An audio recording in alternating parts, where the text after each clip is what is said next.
Greetings, greetings, greetings, greetings. It's been a long time since I've been here.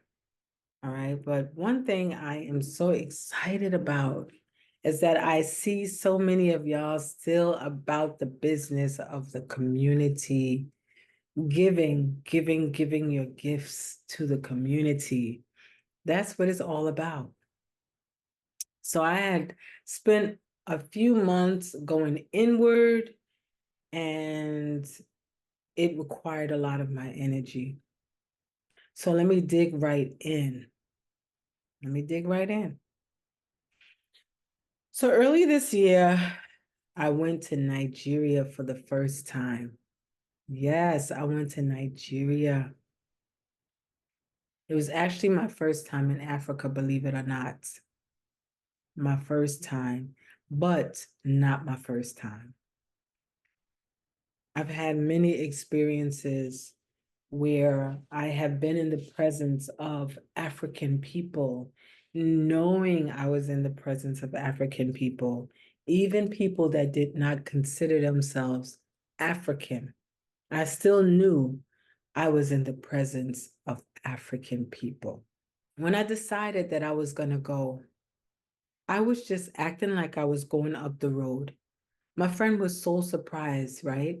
She's like, oh my God, she's so calm. She's not even like nervous about it. It wasn't until I got to the gate at the airport that I start to tremble a little. And I was trying to figure out, well, why I have all this anxiety. But when I got on the plane, I saw so many familiar faces. I saw Aunt Pat, I saw Aunt Joe, I saw Aunt Elaine, I saw all of my family. I saw people that looked just like my family. So I calmed down. I would hear loud talking through the night because for some of these people, I could tell they lived in Nigeria. So even though I took a night flight and it was my time to sleep, because I live in America, it was their time to rise because in Nigeria, it was already daytime.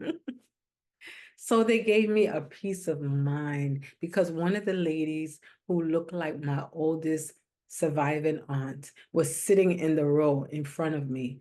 So I got a sense of peace and calm. The trip was nice and long, but it was an overnight flight. So when I arrived in Nigeria, it was morning, which was exciting. Now, one of the things I noticed first when I got to Nigeria was the heat. That hit me like, I mean, it was so sudden. It was like I was breathing in heat like a fire breathing dragon. That's what happens to me when I go to a climate that's hot all year round. I sweat, I sweat, I sweat. And then about a week in or so, I start getting cooler. It's like my body starts settling in. Maybe actually not even a week. In a few days, my body starts settling into the temperature and I start feeling at home. It took me some time to really regroup from that trip when I got back. I was still like trying to process everything.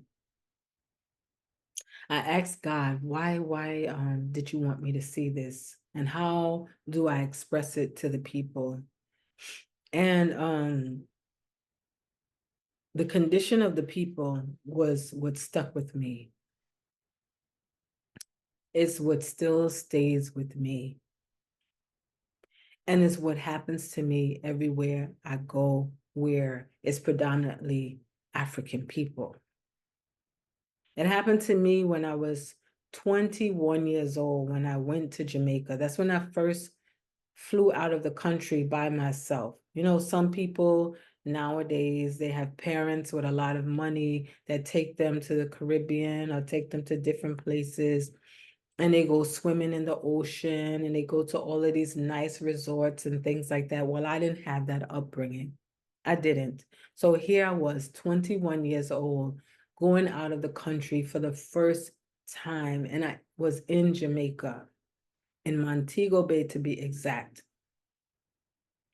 And even though, like, I remember this time when I was with this person and they were in my hotel room, somebody that I ended up getting married to. And I remember asking them, how are my people really doing here? And he was telling me, sufferation of Guanya saw. And I said, wow. I mean, you see those commercials where they said, one love, one heart, let's get together and feel all right. And you see the little boy smiling and he's in the ocean. And I said, I need to find out for myself. So even when I went on this tour ride, right, because I really didn't play tourist for the most part of that trip, I really didn't. I wanted to interact with the locals. I think it was an Appleton rum tour or something, one of those. And I remember we were on like some kind of train. And somebody could correct me and tell me if there's a particular tour ride thing where they have like some kind of train, some kind of railroad thing. And I remember the children. I remember the hungry children, and I never forgot it. I never forgot the condition of the people in Jamaica at that time. And that was over 30 something years ago. And so when I got on the plane, I cried. So here I was in Nigeria, and I remembered again the children and all the people. And I remember the grind, seeing people up in the early morning till the end of the day, night, working, trying to, oh God, trying to make $1 so they could put food on the table. Walking up and down in the hot sun. And then most people abroad detest. They have to be in the cool air and the air conditioner. But you have people walking up and down all day long, laboring, no transportation, just burning sun, or just like the roughest kind of transportation. Transportation, they work in these vehicles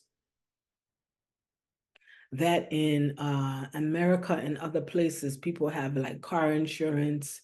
They're able to insure their vehicles.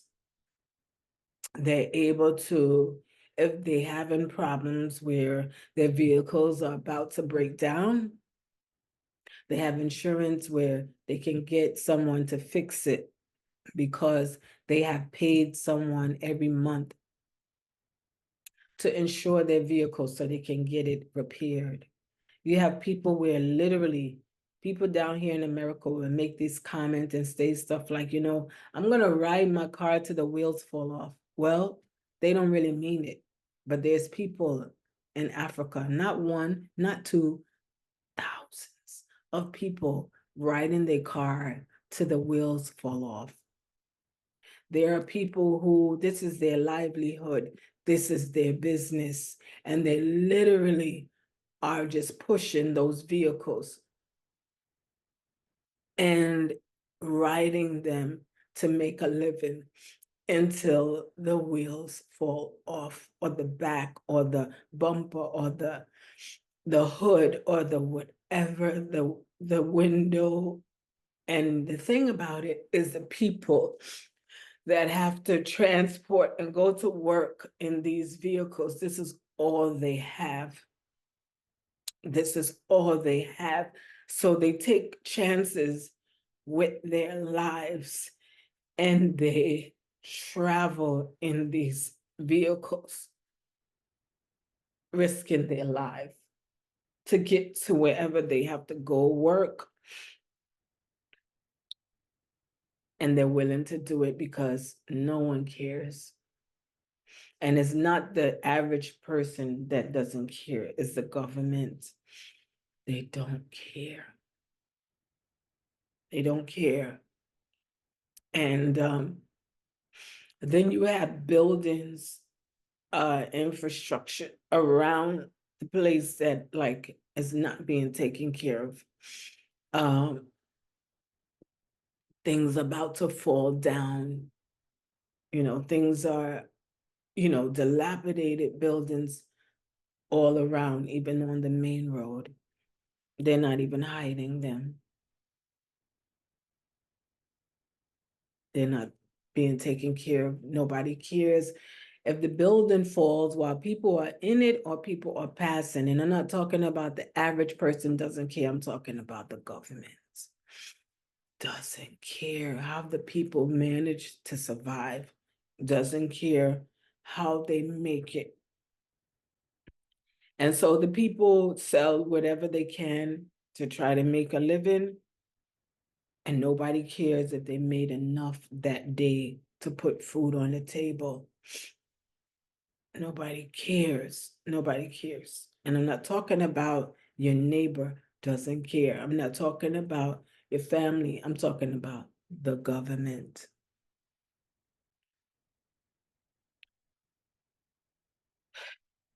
So it took me a while to process that trip. It really took me a while. And I know God wanted me to see exactly what I saw. He didn't want me to be going around, she, right? Didn't want me to be going around taking pictures of the beautiful ocean and oh, this beautiful fabric and oh my God, this delicious food. No, God didn't want me to see that. God wanted me to see exactly what I saw when I went to Nigeria. And it's amazing though, because I have watched people go to different parts of Africa and they always go to the beautiful part. They always go to the places that where they can get something. And I always look and say, my God, is that really what's going on? Is that really the life of the majority of the locals in Africa where you're at? Is that really how they're living? I'm not saying that we in our humility, in our humble lifestyle, that we don't have beauty and we don't have, because the beauty of Africa, it's its people. I'll say it again. The beauty of Africa is its people. It's their resilience. And people, even their own people, take advantage that they are so resilient. I know my people will survive in the worst conditions, so I'll give them nothing. You have roads that are not paved. It's amazing how we complain about the little bit of pothole or the little hole that we have in our road. I don't even know how the people get through the roads that they get through. And God forbid, I remember, oh God, one morning, there was so much rain, so heavy rain. And I thought about the people going to work.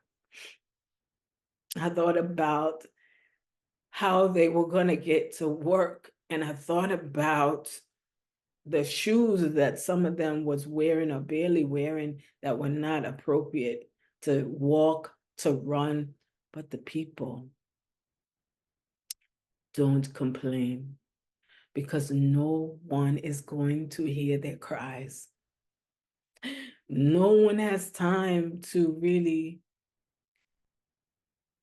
take their focus off of what they have to do to put food on their own table. So a lot of times, if you even stop to cry, you better know people may look at you like you're crazy, because the mindset is you better get up. You better keep going. It's like survival. Survival is amongst the people. And then when you see the people crowding around the gas station to try to get gas, you should see the lines and you should see the prices and you should see the lines. It's crazy how people could just work all day just for enough money to put gas back in their tank, to work, and don't squeeze a little bit out to put something on the table, Oh God, I'm telling you, it took me a while to put the recording up, right?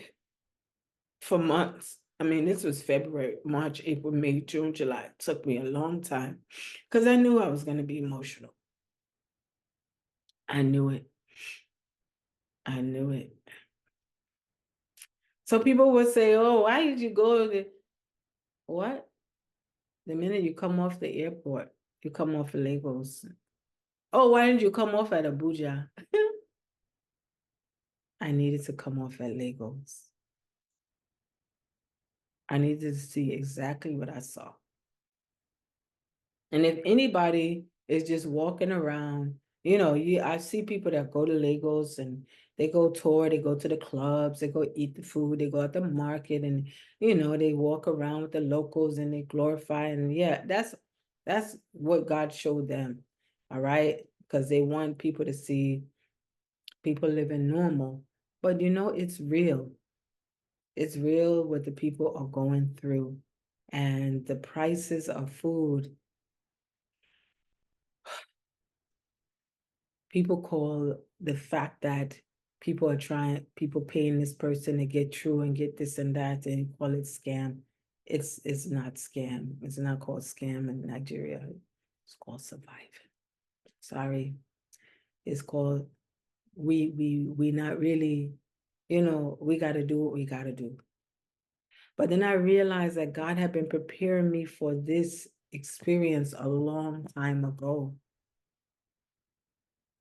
It already been preparing me for this experience a long time ago.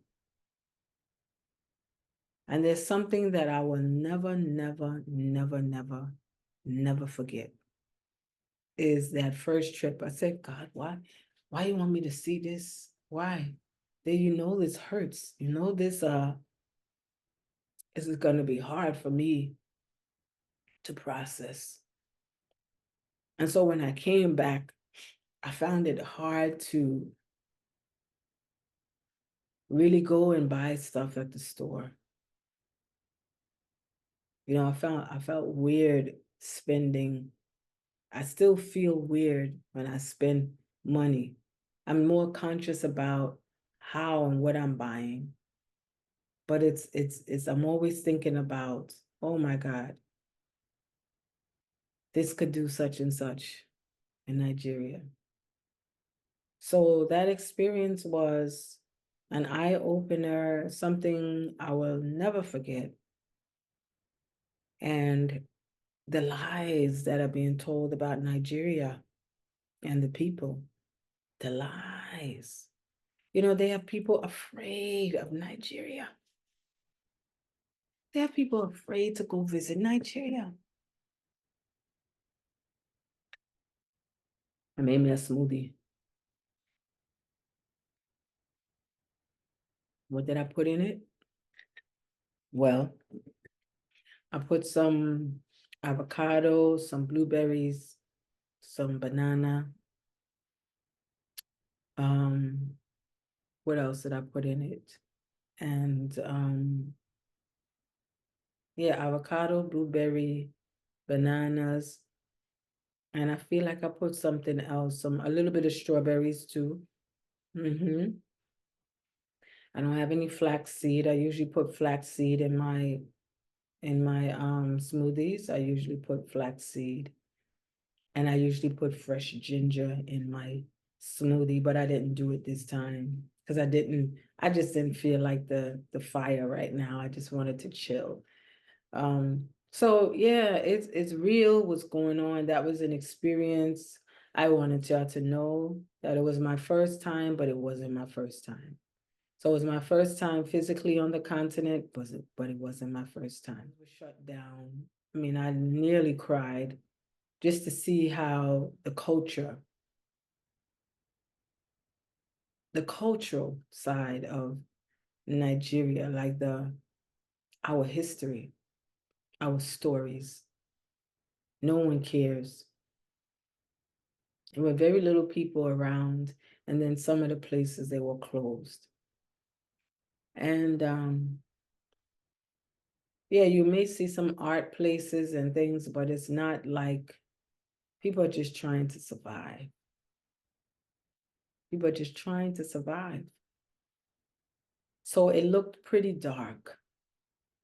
It wasn't as colorful as I expected, like the blouse I'm wearing.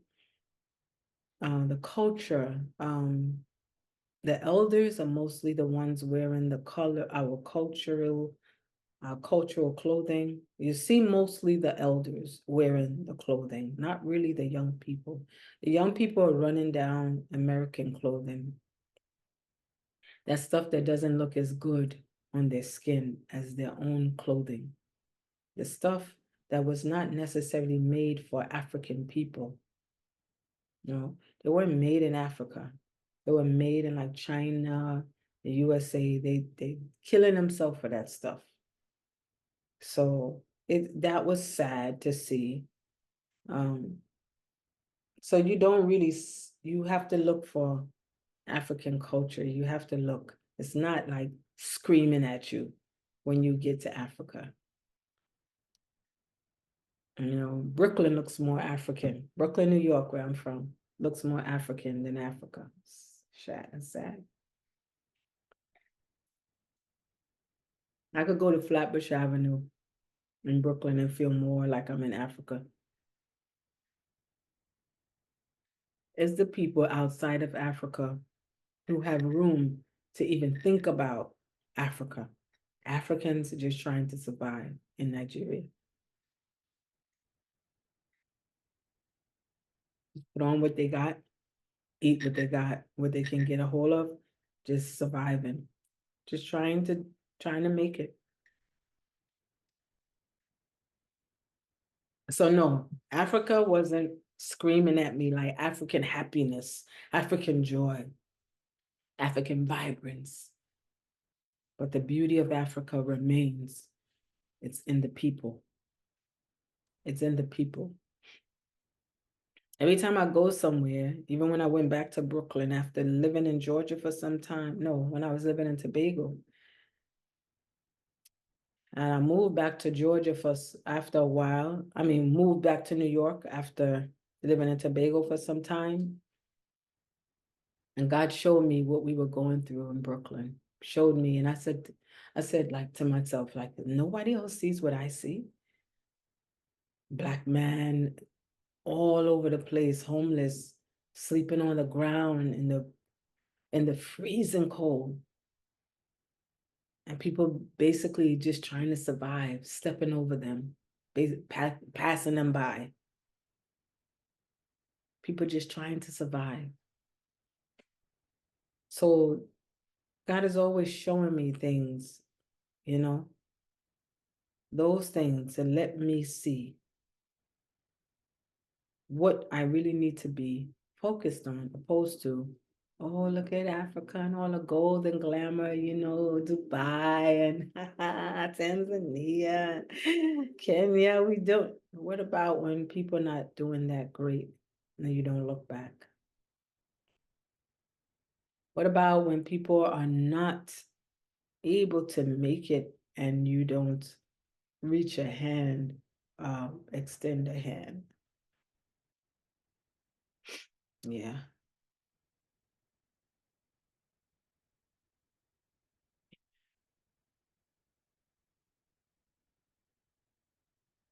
And people are pretending that they're doing okay.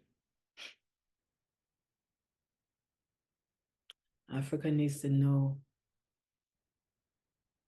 that they are not the bottom of someone's shoe. Africa needs to know that God has not forgotten about the people of Africa. Africa needs to know that there are Africans abroad that see everything and will fix this. They will do their best. It won't be easy because this devil is relentless about keeping Africa on the bottom. But even though people suck dry Africa, That's a God that sits high and looks down low. I know this, and this is how our people survive because they had a faith and a resilience, and that resilience we still have. That no matter what they do, like Bob Marley said, no matter what they do, right? No matter what they say, right? We've got something they can never take away. It's the fire. The fire. I'm telling you, we got something they could never, never, never take away. So yeah, it's been I will say this to you. Befriend someone who is on the continent.